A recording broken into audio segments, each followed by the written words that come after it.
লালন ফকিরের একটা জনপ্রিয় গান আছে, সময় গেলে সাধন হবে না। জনাব তারেক রহমান কয়েকটা পরামর্শ দেই, এখনো সময় আছে।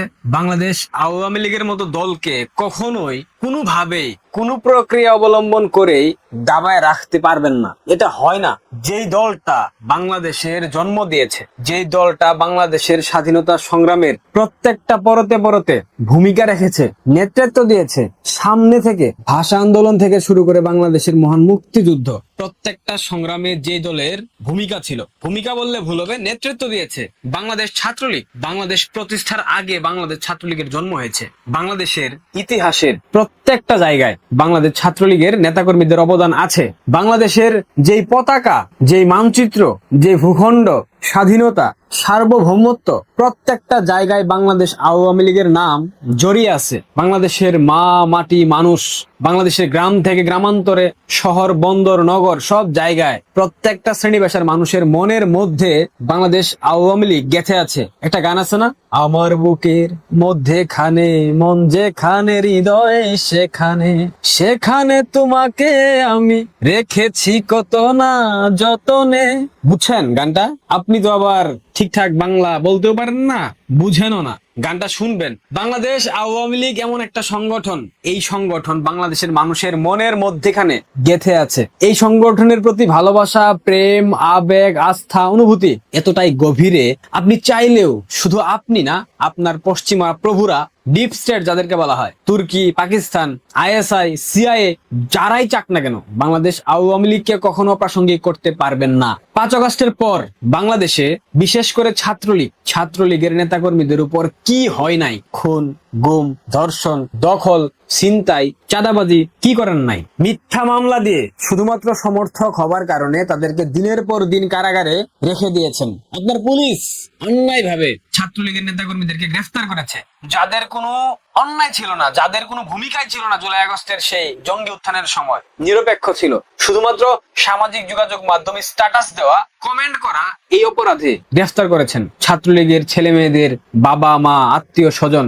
মরে গেছে, তাদের লাশ দাফন করতে দেন নাই, তাদের লাশের জানাজার নামাজ পড়তে দেন নাই। গোপালগঞ্জে ছাত্রলীগের নেতাকর্মীদের উপর গণহত্যা চালিয়েছে ইউনূসের শাসনামলে। কি করেন নাই? মানে একটা সংগঠনকে নিশ্চিহ্ন করার জন্য বিদেশি প্রভু, পাকিস্তান, আইএসআই, কত সংস্থা, কত গোয়েন্দা সংস্থা, আপনারা কত পরিকল্পনা আঁকলেন, কত ছক আঁকলেন, কিন্তু এই সংগঠনকে দাবায় রাখতে পারবেন বলে মনে হয়? পারবেন না। এটা হয় না। বাংলাদেশ আওয়ামী লীগ শুধুমাত্র একটা সংগঠন না, এটা একটা অনুভূতির নাম। সৈয়দ আশরাফ ভাই এমনি এমনি বলেন নাই, বাংলাদেশ আওয়ামী লীগ একটা প্রতিষ্ঠান, একটা অনুভূতির নাম। এইটা একটা আদর্শ। এই আদর্শকে চাইলেই মুছে ফেলবেন সম্ভব না। যে আদর্শ আবার বাংলাদেশ প্রতিষ্ঠা করেছে পাকিস্তানিদের বিরুদ্ধে সংগ্রাম করে, ইয়াহিয়া জিন্নাহ, তারাই তো পারে নাই। আপনি কিভাবে পারবেন? আপনার পিতাও আওয়ামী লীগকে নিশ্চিহ্ন করতে চেয়েছিল 75-এর পর, পারে নাই। ভাঙন হয়েছে, কিন্তু আওয়ামী লীগ ঠিক ঘুরে দাঁড়িয়েছে, এখনো দাঁড়াচ্ছে। গতকাল নোয়াখালীর একটা মিছিল দেখে আমার গায়ের লোম দাঁড়িয়ে গেছে। যে এই সংকটকালীন সময়ে, যেখানে মাথার উপর নির্যাতন নিপীড়নের চিন্তা, যেখানে দলীয় নেতাকর্মীদের উপর স্ট্রিম রুলার চালানো হচ্ছে, এই মুহূর্তে এই পরিস্থিতির মধ্যে দাঁড়িয়ে যেইভাবে তারা মিছিল করেছে, যেইভাবে তারা স্লোগান দিয়েছে, আবার মিছিল পরবর্তী সময়ে তারা যেভাবে অবস্থান কর্মসূচি দিয়ে সেখানে বক্তব্য দিয়েছে, এইটা জাস্ট মাইন্ড ব্লোয়িং। জানেন, আপনার পুলিশ জনাব তারেক রহমান, মিছিলে যখন লোকজন সমাগম হচ্ছিল, পুলিশ প্রথম দিকে বাধা দেওয়ার চেষ্টা করেছিল। পরবর্তীতে যখন লোক সমাগম বেড়ে যায় এবং রাস্তার আশেপাশে থেকে সবাই যখন সেই মিছিলে অংশ নেয়, তখন পুলিশ সেখানে বাধা দিতে পারেনি, সেখান থেকে চলে গেছে। এই চিত্রটা নোয়াখালীতে গতকাল হয়েছে। এই চিত্র আমি বলে গেলাম, আগামী 3 মাসের মধ্যে সারা বাংলাদেশে এই চিত্র দেখবেন। কয়জনকে গ্রেফতার করবেন, কয়জনকে জেলের মধ্যে ভরবেন? অলরেডি বাংলাদেশের সব জেল ভরে গেছে।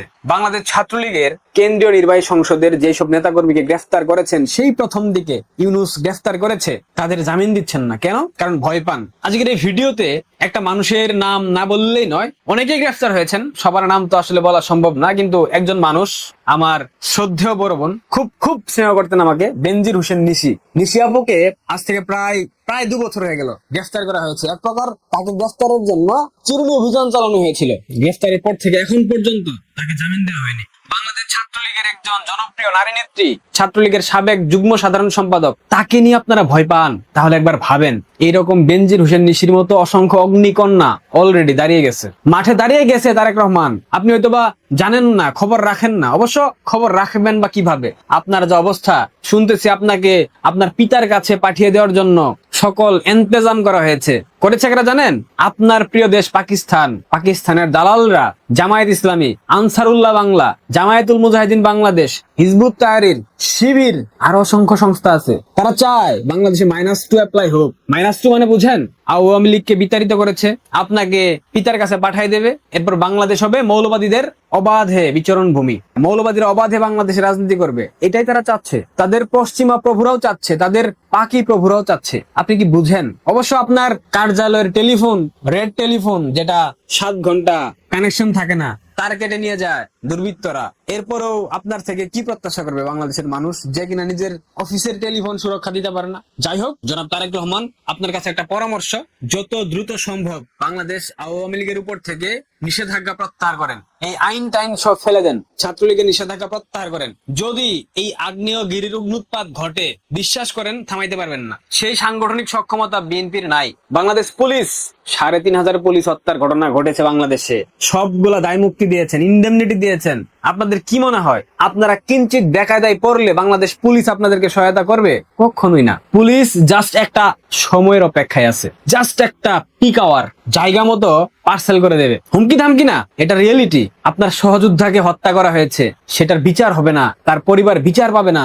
আবার দায় মুক্তি দেওয়া হয়েছে জুলাই সন্ত্রাসীদেরকে, এটার ক্ষোভ পুলিশের মধ্যে নাই, পুলিশের ইউনিটি নাই, আছে। সুতরাং যত দ্রুত সম্ভব আওয়ামী লীগের নিষেধাজ্ঞা প্রত্যাহার করেন, ছাত্রলীগের নিষেধাজ্ঞা প্রত্যাহার করেন। আর যদি না করেন, একটা কথা মাথায় রাখবেন, নিষিদ্ধ জিনিসের প্রতি বাংলাদেশের মানুষের আকর্ষণ সবসময় বেশি থাকে। এটা সাইকোলজিক্যাল ব্যাপার। শোষিতের পক্ষে বাঙালি সবসময় দাঁড়িয়ে যায়। যেই উচ্ছ্বাস, যেই বিস্ফোরণ গতকাল নোয়াখালীতে ঘটেছে, আগামী 3 মাসের মধ্যে সারা বাংলাদেশে এই বিস্ফোরণ ঘটবে। আচ্ছা বলেন তো, ঢাকা শহরে যদি এক রাতে 20,000 কর্মী এক হয়ে মিছিল দেয়, টিকতে পারবেন? টেনশনে তো কাপড় নষ্ট করে ফেলবেন। শুনেছি আপনি রাতে ঘুমাতে পারেন না টেনশনে। একে তো রাষ্ট্রের অর্থনীতির অবস্থা জঘন্য, আইন শৃঙ্খলা নাই, দেশ পরিচালনা করতে হিমশিম খাচ্ছেন, ব্যাংক ঋণ, বেকারত্ব বাড়ছে, জ্বালানি সংকট, বিদ্যুতের দাম বৃদ্ধি পাচ্ছে, হামে অলরেডি 600+ শিশু মৃত্যুবরণ করেছে। কয়টা সামাল দেবেন? এখনো সময় আছে। জামাতিদের প্ররোচনা থেকে বের হয়ে আসেন, বাংলাদেশ পন্থী রাজনীতি করেন, গণতন্ত্রের পথে হাঁটেন, আওয়ামী লীগের নিষেধাজ্ঞা প্রত্যাহার করেন, ছাত্রলীগকে রাজনীতি করার সুযোগ দেন, তবে বাংলাদেশ রক্ষা পাবে।